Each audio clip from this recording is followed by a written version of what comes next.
Hello everyone and welcome back to a brand new episode of TheBotTalk. Before I go ahead and begin today's episode, I want to go ahead and run through two things before the episode starts, and that is today's sponsor as well as some information regarding the Torpedo weekly key that will be released throughout this video. So let's begin with today's sponsor. Today's sponsor is Platinum Profits. This is a well-known group within the community that has a ton of features available for all of their members. In the background right now I'm showing you a video showcase of some of their features. However, I'm just going to go ahead and list off a few that I find the most value. You have sport card flips, Pokemon flips, low-key flips and brick flips. So you have a very diversified income stream if you do go ahead and utilize everything in their group, and you also get access to tools such as early stock numbers and autofiller and much more. So the best part about all this is that the group is only $35 a month and you can actually go ahead and join their group right now. If you go down below into the description, within 30 minutes of this episode being released since its initial release, there's a link with limited stock on there that is live for 30 minutes. So I highly recommend, if you're watching this right now on the initial release and it's within that 30-minute time period, go down below, check out that social media if you want, and also go ahead and secure a spot within Platinum Profit for $35. I highly recommend it. Now moving over to the information regarding the Torpedo weekly key that will be released throughout this video, I do want to go ahead and clear something up. Within the video I did not mention this. This is why I'm mentioning it now. So to all of you that are watching this video from the start, then obviously you guys have an advantage over the rest of the people that are just going to skip through the video. The reason why I haven't actually premiered this video is because it's only one weekly key and I didn't feel like going through an entire premiere just to go and drop this weekly key. So within the video somewhere there is going to be a Discord invite. You go ahead and join that Discord invite. There's one slot because there's only one weekly at stake here. Whoever joins goes ahead and gets to activate the weekly key whenever they want. So if they want to use it for a release, then obviously they'll go ahead and activate it then. So it will be a Discord invite and the first person to join that invite will go ahead and get the weekly key. Hello everyone and welcome back to TheBotTalk. In today's episode I have a special guest. I've been eyeing up a few guests to bring into the 2021 season. Ends was right at the top of the list, so I reached out to him and we've brought you guys an episode. He works for a ton of companies. We're going to jump into everything about his backstory. I came across his products a while ago and I thought it'd be a good episode in due time. So here it is. Also within this episode we're dropping one Torpedo weekly key. I have not done this as a live premiere because of the fact that it's only a weekly key. I advertised that on Twitter leading up to the release of this episode. So throughout this episode, somewhere randomly, I'm going to put the link on screen for like 5 or 10 seconds. Whoever claims it first claims it. So if you guys want to watch the episode, feel free to. If you want to skip through, that's completely up to you. It will appear on the screen. So if you're watching this on Spotify, I highly recommend you go over to YouTube and make sure you're watching it there. But let's go ahead and begin today's episode. Enz is known as a dev. He currently works at Torpedo, one of his recent roles, and he owns a company, Wuup Solutions, which is for Twitter monitors at the moment. So the first thing I do want to ask him, how did you discover coding? I've always been into coding and just looking at apps and everything, and my first really programming class ever was freshman year in high school. I took a small Visual Basics class, and if anyone knows anything about coding in classes at school, that's like a really dumbed down version of just like Python. It's really similar to Python, I guess, and it wasn't much. And after that, I took a really long break, about like 6 months, a year, and I didn't do really anything. And at the same time, I was doing sneakers, but I never really made the connection between coding and sneakers at that point. Yeah, that's interesting because a lot of people get into the sneakers community, see the money in the developing side of this community because there is a lot of money within it, and I'm sure we'll get into that later in the episode, and then they begin coding. I did a similar thing where I got into the community and now I've started to venture into coding a bit, so I'm going to bring that up in the episode as well. But it's definitely interesting to see that you started coding outside the community and you kept both those worlds apart, obviously eventually connecting them. But going back to the origins of your coding journey, what were some of the first languages you played around with when you were learning to code? Yeah, like I said, I took that class and that was Visual Basic, and that was super simple. It was literally we were just printing things on screen and making simple games. After that, like I said, I took a really a good time break, and I started watching YouTube tutorials on Python, and that's what I really coded in for the next year, I guess. And eventually, my main language now, which I eventually switched to, was like March 2020, was JS or Node.js, and that's what I've been really coding up to this point, which I recently just started working on and learning Golang. Yeah, definitely. JavaScript is the language that I'm starting with. In high school, I did mess around with Python. We created a few things for our grades, and I messed around with that, so I have a basic understanding of it. But JavaScript is one that has really interested me because from the people I've spoke to in developer servers and owners of big bots, JavaScript seems to be a language that you can do a lot with. Like, it's not very restrictive. If you're wanting to do front end and you want to see results straight away, then obviously that is available with JavaScript. If you want to do back end, that's available to you as well. Obviously, you probably know a lot more about it than me, but that's the way it was described to me. Yeah, it's really great because you can JS just has so many, like, obviously in module Node.js at least has so many modules, and I never really got into Chrome extensions. It was always Electron was really my first like platform, and it was good because I was learning JS and the Node.js environment at the same time. And I feel like most people just go right to Node.js. They're not really just coding like Chrome extensions or anything without Node.js, because modules are really the biggest thing. That's what like the biggest attraction is, because there's so many just available libraries that are easy to use and people can just code with and plug in.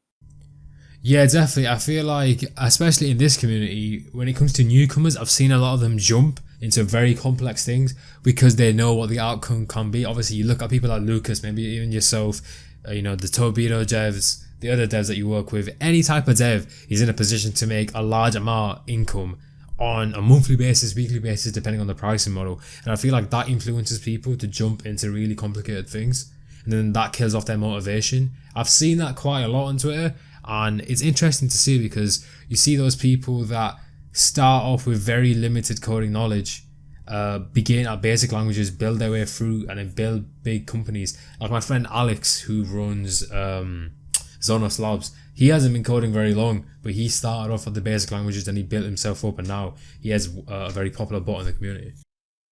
Yeah, I really agree. Like I have people DMing me all the time saying they want to start coding a sneaker bot and they really don't know how to code at all. And I just tell them that you really want to like put sneakers to the side first and get a really good basis of programming and understanding how it works, and just ignore requests and networking and proxies for as long as possible. Because the moment that you're going to take that leap from just normal coding, I guess, and then learning networking at the same time, because you have to relearn a lot of stuff that from before, and just when you don't have that basis, it gets too confusing, and like you said, people just drop out and just drop it. Yeah, definitely. I think I'm currently running like a Code Academy course on JavaScript, and one of the things that I'm finding quite enjoyable is that I'm learning the base at the moment. We're going through arrays, we're going through objects, stuff like that. And when it comes to certain activities, I already know how to do parts of it, and that's really interesting because that is the basis that you were referring to.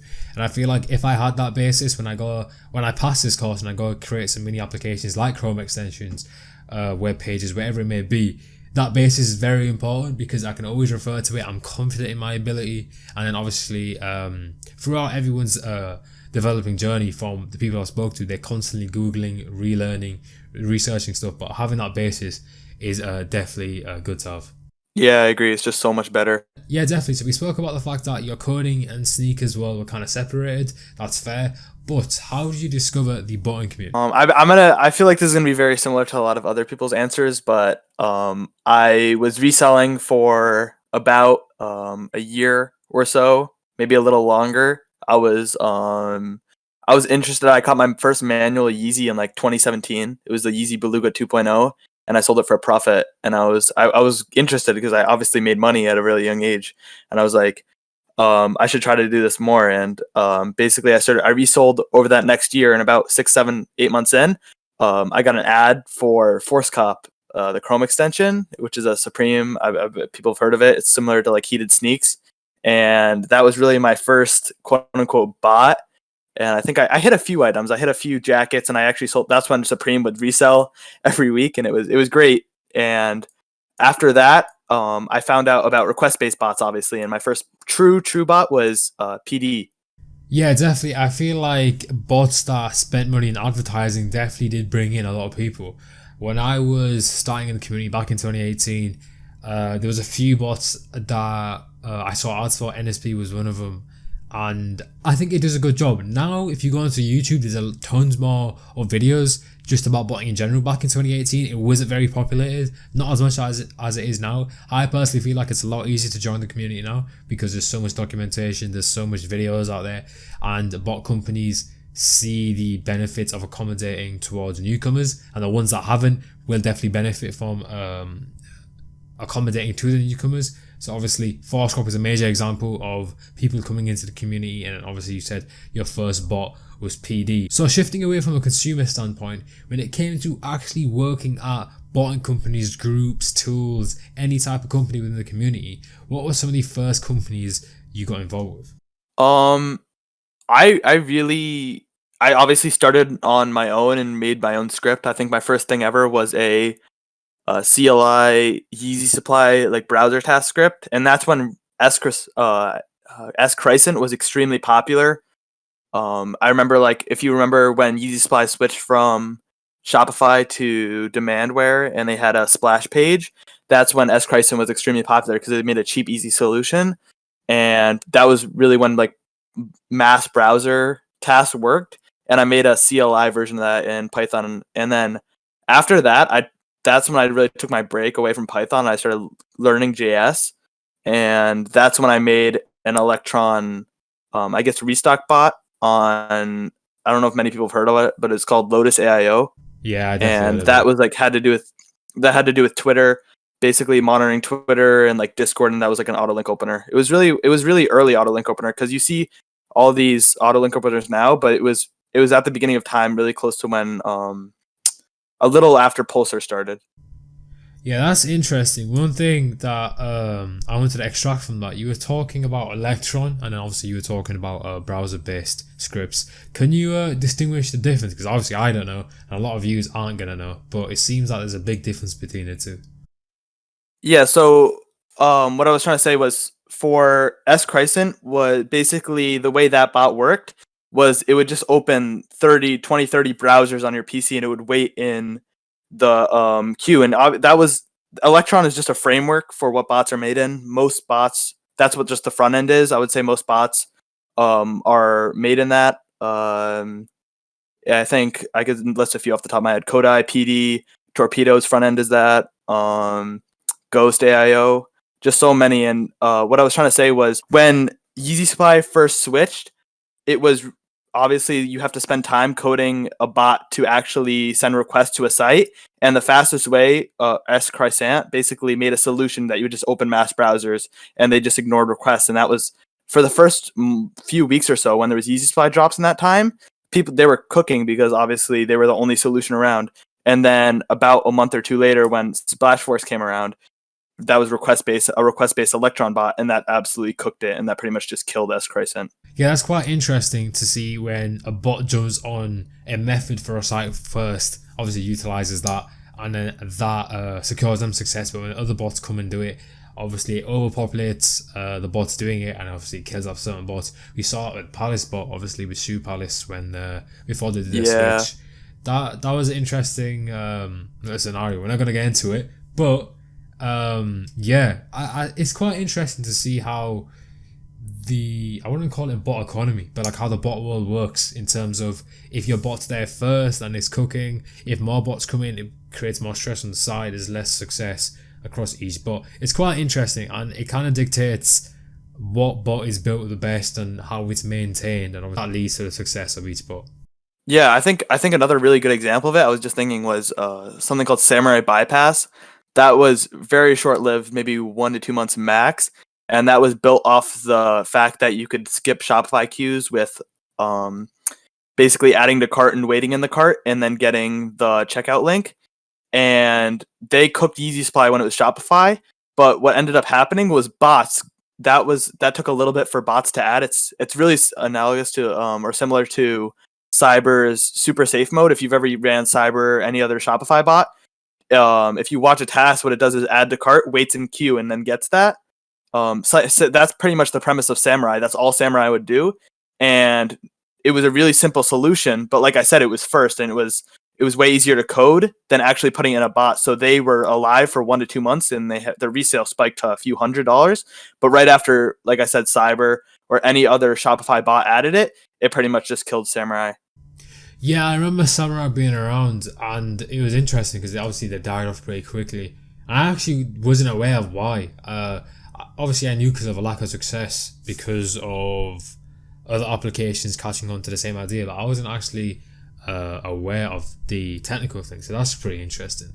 But obviously, one thing that we can't deny is that 2020 leading into 2021, March of 2020, has been a very weird year to say the least. You know, we've all been sent home, online learning, people losing jobs, but from the developers I speak to, the ones that can balance their work life with their personal life, even with a lack of that at the moment, a lot of them have found benefit from having this much free time. And that is one thing I did want to speak to you about.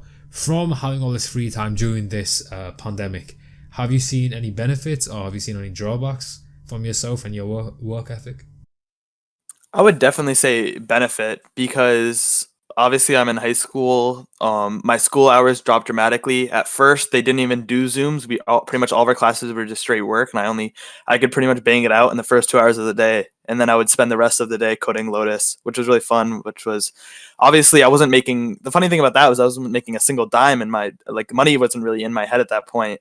I was just doing it for fun and to learn, and I was putting, I would say, at least 50 hours in a month, maybe more, up to 100, because I was coding like 4 or 5 hours a day, and it was obviously I was learning at the time. I was learning Electron and I was learning JavaScript, but it was just a lot of fun, and I'm really glad that I'm not glad, obviously, that COVID happened, but I think that was one of the small benefits I got out of it. It distracted me a lot from really like I guess the social aspect because you couldn't really go out and see friends, so I was doing that instead. Yeah, definitely. The way our college worked in the first lockdown back in March, they've changed it now to actual like Zoom meetings. But previously, what they do is they'd upload all the work on the Monday. So then I'd literally spend the entire day doing the work, and then Tuesday, Wednesday, Thursday, Friday, Saturday, Sunday, I'm free. So then that gave me a lot of time to work, and obviously I saw the benefits of that. I know a lot of people were in a similar scenario just because of the fact that the teachers didn't have the training to use Zoom, even though that sounds really stupid to us, but to them, they're in their 30s, 40s, so they don't know how to use it. And obviously, Wi-Fi becomes a problem, devices become a problem. So that free time, I'm glad you use it to your advantage. And obviously, one aspect that you did touch upon is the fact that you weren't making money from Lotus, and that is interesting to me just because of the fact that I feel like this community is very money focused. Given that bots have its insane resale aftermarket values, there's a lot of money involved when it comes to sneakers. Would you recommend to a newcomer that comes into coding to spend time learning and pushing money aside before going after these big projects and bringing in the income?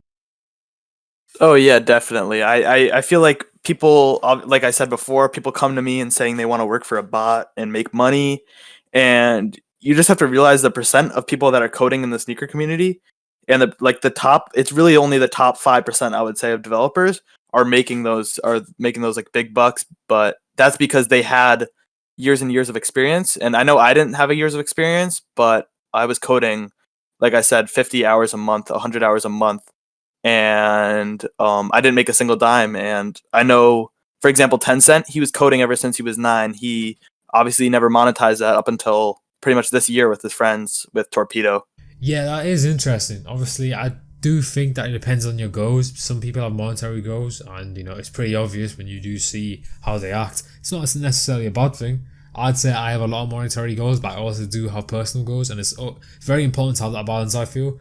But one thing I did want to touch upon, when you were speaking about obviously the top 5% of developers making all that money, and yourself saying that you haven't been coding very long heavily, would you say there's an element of luck involved when it comes to like knowing the right people, having the right amount of clout or following in the community to push your products?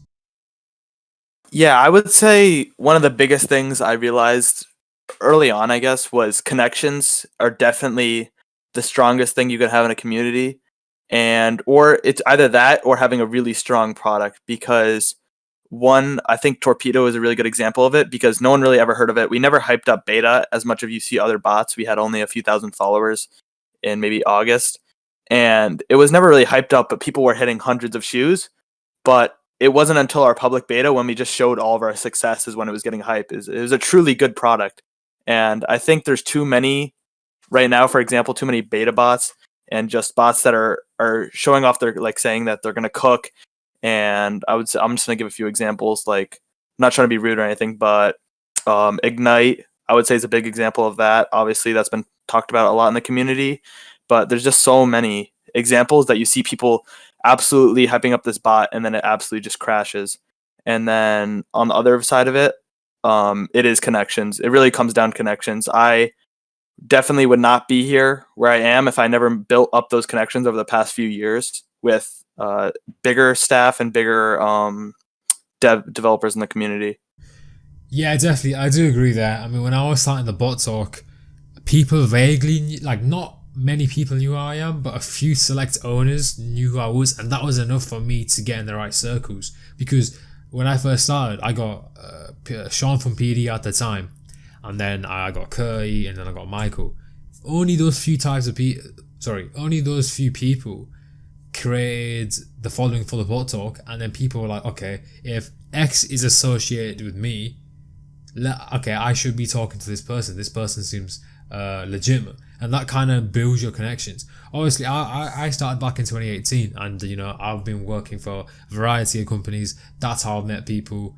I network quite a bit, so obviously I know people around the community. I know where they're associated with, how they act. And I feel like it's very important because you see these people come into the community that don't really know anyone but have a lot of money and a lot of backing, and it just doesn't work well. I think you need certain figures backing you up, so even if it does come to dire situations where, let's say, your bot's not cooking, there's just people in place to, let's say, if you want to hype it up again, you can utilize those connections to get a giveaway, get a raffle, just hype up your companies. And yeah, I'd say if I didn't have the connections I had initially, I wouldn't be where I am as well. So I do relate to you on that point.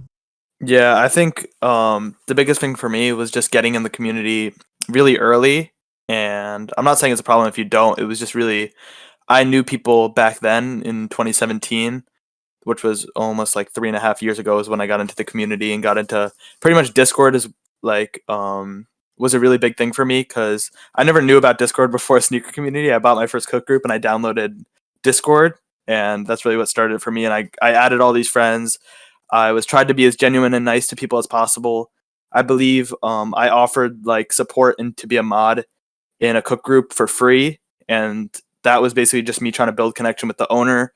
And I was really only trying to get knowledge and a really strong connection with people higher up than me in the community. It's really about climbing that ladder, I would say. Once you begin as a consumer, and I was a consumer for at least 2.5 years, and it wasn't until the recent like year that I really started. I was a mod, and then I was a staff, and then I was an admin, and I really eventually became a developer. Yeah, definitely. I can relate there. My first job was a debt, and that was within the first 3 days of me being in the community. And I feel like, I don't know how this is going to come off, but I feel like a lot of new people have egos for some reason, and it's kind of weird. Bro, like, I'm telling you, when I was in this community, I was not chatting back to anyone. I was like, yes, sir, no, I wasn't actually, but I was just a lot more respectful than I see a lot of people out there. And I don't know, maybe it's got to do with age, maturity, who you're around. But there's some mad people in this community, I'm telling you. Like, when it comes to respect, I feel like everyone should have a level of respect as human decency. But when it comes to people higher up within you that has had success, has put time into their craft, then there is a level of respect that you should give them because they're arguably higher up than you. They've put more work in than you, and you should be able to recognize that. So it is interesting to see how the community shifted from 2017, 2018 to where it is now. In terms of, this is a pretty random question, but in terms of when you started to where the community is at now, would you say there's more positives than negatives in terms of changes? I would say the competition like the competition has grown greatly, and it really pushes other bots to become better. Same with saturation of consumers. Like for example, if you looked at the bots in 2017, 2018, this is really funny, but this is really small. But if you looked at the bots in 2017, 2018, they were all the same like net framework, like Soul Slayer, Supreme Slayer, all the YCOP.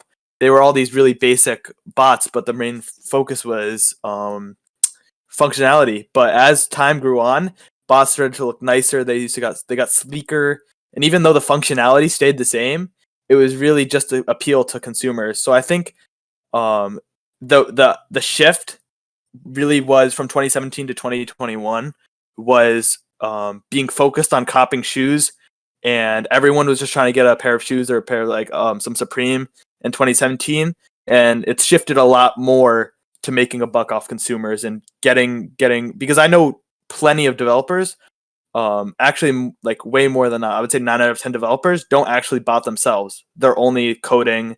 They're not actually botting. And same with a bunch of admins too, I know, of cook groups or owners of cook groups. They really aren't botting or even in it for shoes anymore, which I personally do. I stay in it for shoes. Like I love botting, even though sometimes I'll lose money. I love to get a clip of Yeezys.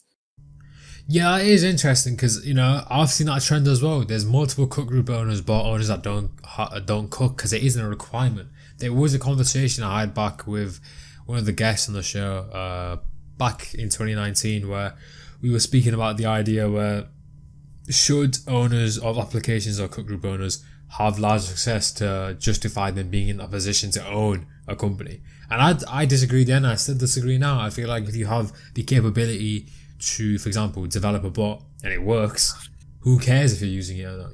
The consumer is getting success, and that's fine. Obviously, you going for these easy clips, that's completely fine as well. If you want to stay in the hobby, that's fine. But I know a lot of people, even me personally, I think the last time I botted was one of the Supreme box logo drops. Like, I can't even tell you. Like, literally, Yeah. it's been that long. Yeah. I think the only time I'll ever bot is if I want a personal, and that's about it. And I feel like a lot of people are on the same wavelength as me. Yeah, it's just I feel like the margins have gotten a lot smaller too, and that's kind of a big cause of it. Because obviously, like you said, you only really go to box logos because those are like for a personal, or you're gonna double your money. But other than that, you don't really care about making, because once you've passed that threshold of actually making more money, because more people in the community are teenagers, I feel like, or a younger audience trying to make money in high school, and once you kind of get to that top, like upper level, owning a cook group, becoming a developer, you realize there's more money in it, and those like comparing those margins to how much your money you're making now, you're just saying like the time just isn't worth it. Yeah, definitely. I think it's an idea that I've been like kind of thinking about recently, just because I listen to a lot of podcasts. Very surprising because I run one, but and a lot of people speak about this idea that as you make more money, your time becomes more valuable. And let's say if I were to invest 3 hours into one row and I'd gain $600, and I spend 3 hours into another row and I only make 100. There is that comparison to make, and then you end up basically valuing your time more. It's the same thing as like if you were to run a company. If let's say 5 years ago your friend said to you, "Yo, let's go to the cinema or something," you're like, "Yo, okay." No, there's literally no thought that passes your mind that says no. Other than like, I don't know, your availability with your parents or something, there's nothing else. But now you've got responsibilities, so now it's like, okay, does going to the cinema with my friend who I haven't seen in X amount of time weigh up more than me doing this, and this? I could have been doing this, or this, and you kind of just weigh it up. And I feel like it's an interesting concept because I feel like everyone's always struggling to balance it, because obviously you should reward yourself by socializing. Obviously it's hard to do now. You should reward yourself, but you shouldn't also get caught up with the fact that you do have responsibilities. Yeah, I totally agree. Like, I believe over the summer or in the beginning of the summer, I was looking to get like a developer job in the sneaker community for a bot, and I was offered by Hyper AIO, but they wanted me. This was over this like beginning of the summer, and they wanted me to code full time about like 8 hours or like 6, 7, 8 hours a day, and every week. And I was like, I just couldn't do that as a high school student. I was studying over the summer and I was doing workouts for football, and I just couldn't keep up with that. So I just, even though obviously there was money there, I still wanted to have a childhood, and I said I declined that. But I think there, you like you said, it's really about balance between spending your time wisely, but still enjoying your life. That's very interesting, because I know a lot of people will jump to that opportunity even with this current circumstances that you have, and they just sacrifice mental health and socializing just to go at it. I'm assuming the money was good because the company's big, and they're asking you to code quite a bit. But that's very interesting, and I think there is some nobility in that because of the fact that you can recognize that it would affect your life negatively. And one thing I do want to tap into, I don't want to make a generalization, but a lot of people do speak about mental health of developers, and because of the community we're in, I personally feel like there's a lot of negativity within it towards developers. Have you experienced that too much, or have you just seen it within your peers? I totally agree, especially, or I haven't personally experienced it as much. But there's a lot of negativity toward developers when their bot doesn't work or it's not going so well. Obviously, you see a bot like flopping, and the consumers get mad, but they don't realize how much stress the developers under. They're putting in full days, and their bot is pretty much not hitting shoot. Bot success can really fluctuate, and the problem is that can fluctuate the resell and how many copies they can release, because obviously every bot owner is worried about their resell. And when you see your resell dipping, it's just the worst feeling. You just see your bot plummet. It's not great, and it really deteriorates your mental health. So I would say it's two things: it's your consumers and people actually just in general chat just saying the bot flopped, I hate it, etc. And then the other side of it is just the seeing your resell just dip is just like, this is my fault. I could have solved this if I spent more time on it, etc. Yeah, it's interesting because this community has a lot of large demands, and I personally feel like they're quite unrealistic compared to a typical consumer's demands. This community is the only community that utilizes chargebacks like really heavily, even if the service has been fulfilled. Like, technically speaking, no bot promises to cook.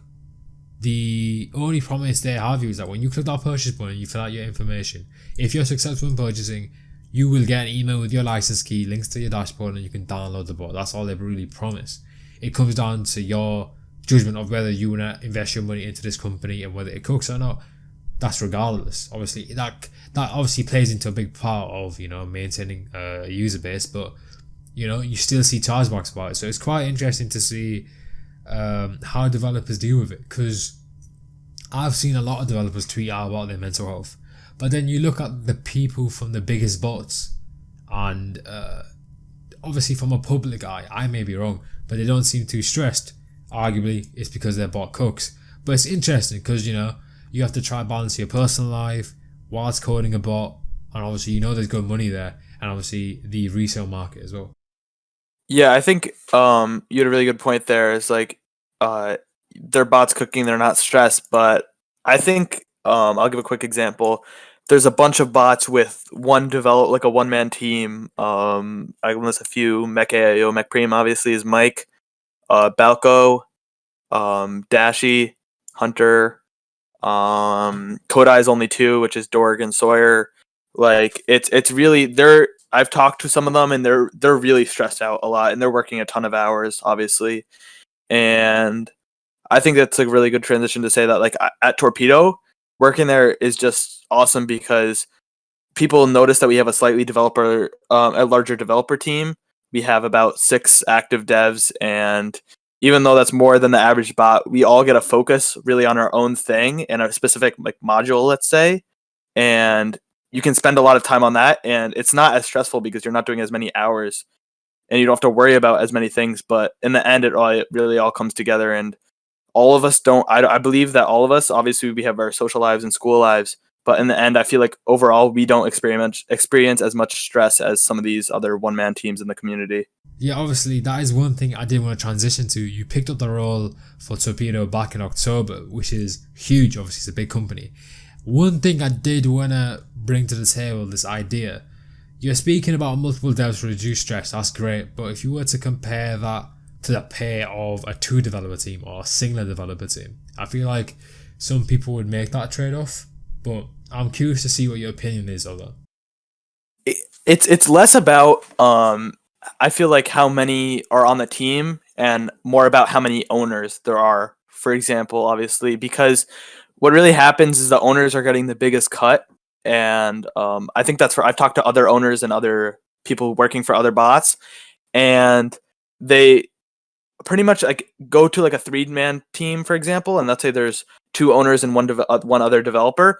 That one developer is going to probably be getting paid the same as me or another developer on our team that's not an owner. It's really about how many owners there are on the actual bot. But I think having another benefit of having such a large team is, for example, when one of us needs to take a leave for finals or something for school, and there has to be a lot of coding to be done, that can be evenly distributed to the other members. For example, when you have, let's say Mac has like a family emergency, or pretty much like has to do something for school, and he can't spend time coding it, who's going to code it? There's no one to code it. So I think that's another really big benefit of it. Yeah, definitely. I feel like it just depends on your life situation. Like, I think, correct me if I'm wrong, I don't know if you're aware, but Lucas took a gap year before going to university to focus on cyber, which is pretty smart. You know, he's generating, millions Yeah. from cyber. Like, it is feasible. So that's interesting because, that's his full time job pretty much. But yeah, I definitely feel like a bigger developer team is necessary. But I think it does come down to pay. Like you said, obviously it is equal depending on, the split between owners. But I feel like the shift towards consumers willing to pay more for the bot is also very good as well. Like, you see these pricing models that I personally feel like is the ultimate pricing model for any bot. You have the initial fee of maybe $250, $300, and then you pay a monthly fee to maintain that key. I feel like that's the ultimate price payment model, and I feel like everyone should follow that for the maximum revenue on the company side and for the users to be safe to some degree. I definitely think that payment structure is dominant compared to others, but I'm curious to hear your opinion on it. What do you think about that? Yeah, I thought it was really interesting when I know other people think this too, when Rush.io came out with the purely subscription $100 a month or $1,000 a year. That was because they obviously stated that they wanted to pay their developers more, and they think that they deserved more money. And obviously, I don't know if you've seen it, but I made a sheet about pretty much every bot's renewal fee ranked, and you see some of the older bots, actually, which is kind of funny. You see some of the older bots having the lower renewal fees, and the actual higher bots, higher up you go, is more generalized as a newer bot. So I feel like kind of the focus has shifted more from or like bots, or at least are trying to get more money in general. And obviously, you have some bots like that are going to backdoor. But I think Rush was what they were trying to say was they're doing this higher renewal so they don't have to backdoor in the first place. Yeah, I think it's quite interesting. I personally don't have a problem with backdoors. I feel like it's your application. You can do what you want with it. Obviously, take the repercussions of that into account when it comes to the resale and the market, and obviously how many people are running your bot. But I personally don't have a problem with it. But when it comes to pricing models, one thing that I'm interested to get your opinion on, I believe that the higher you price your bot generally reflects in the resale market value. And now I was thinking about Dragon, and the reason why is because Dragon was like 1k initial, right? Something like that. It resells for like 15, 17k, and that's crazy, bro. That's a brand new car, like. And I was thinking, like, realistically, you can't really stop. Obviously, the idea behind charging more initially is to close the gap between the initial payment and the resale market value, but I feel like it's just reflective. So the more you pay initially, the more you're going to pay on the resale aftermarket, assuming that there is a large amount of success with that bot. Yeah, I mean, I guess it's a mix of both, because I think it's more reflected, obviously, like, this is pretty obvious, but more reflected on success. For example, like Kodai is pretty their initial is pretty cheap. It's like 250 for 2 months, right?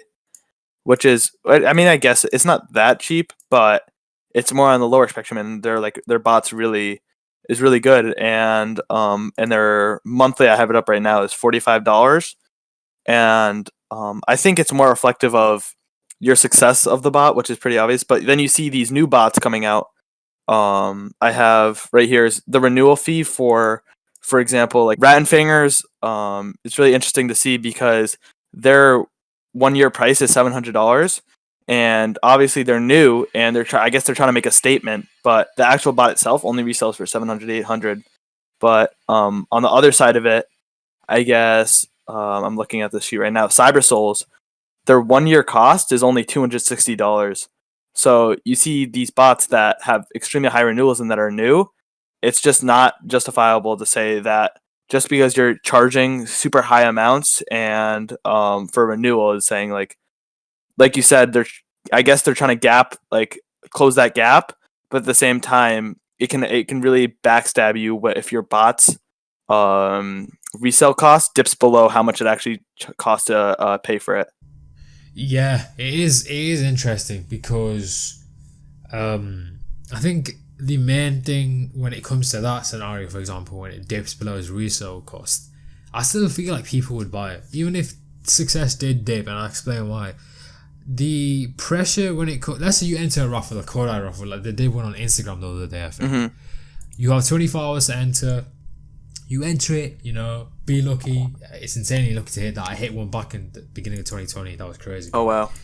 Yeah, but when it comes to like an initial release, like saying, "Yo, be here in 5 minutes, we're gonna restock," even if your bot isn't doing as well as it should be, I'd still assume that you'd sell out because of the fact that the consumer has a lot of pressure to check out within that window because it's such a limited time. And Yeah, especially when you're using tools. Yeah, I would agree with that. So it's like a grey area because even if the retail is below its retail amount, it just becomes like a guessing game as to whether the bot would bring in revenue or not.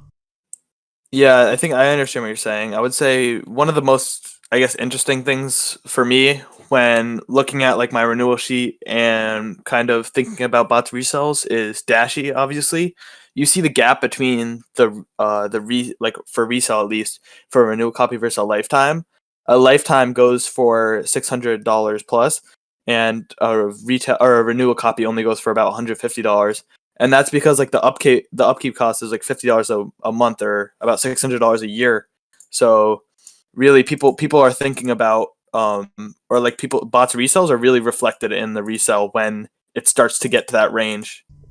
Yeah, definitely. I feel like, there's a huge topic there, and I feel like it's going to continue to shift. We're going to see more expensive payment structures coming out. And I feel like the older bots, like you just mentioned, are going to switch to a more expensive payment structure, which I feel like is justified because they've kind of proved themselves in the community. They've been long lasting in the community.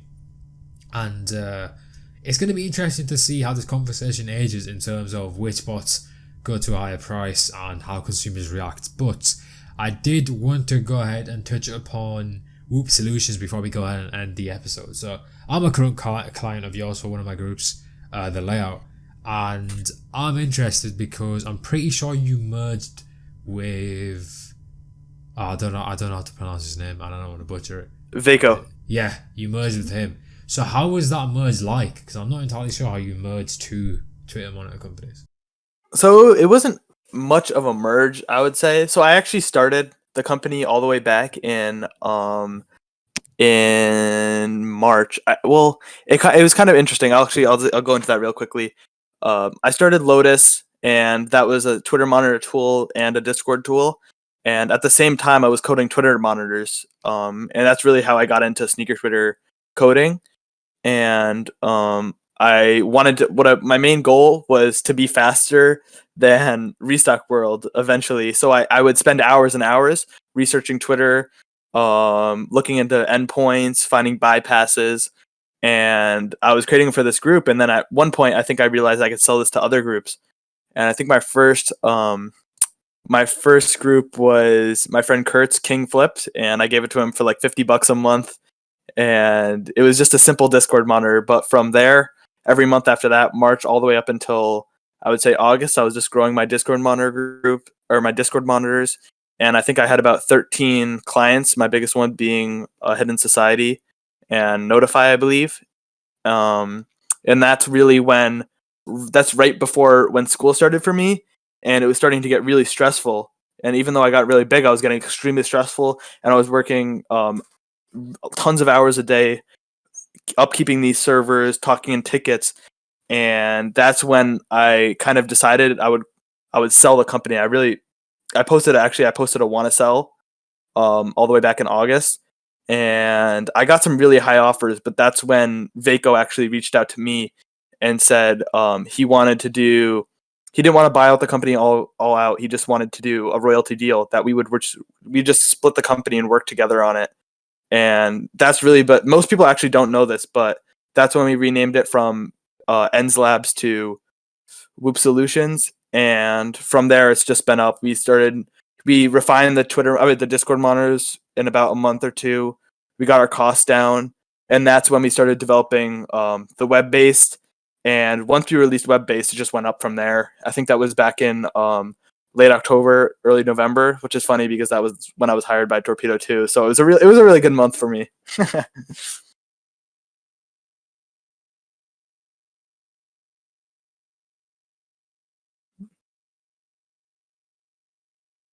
I did all the way back. It's deleted now, so you can't see it. But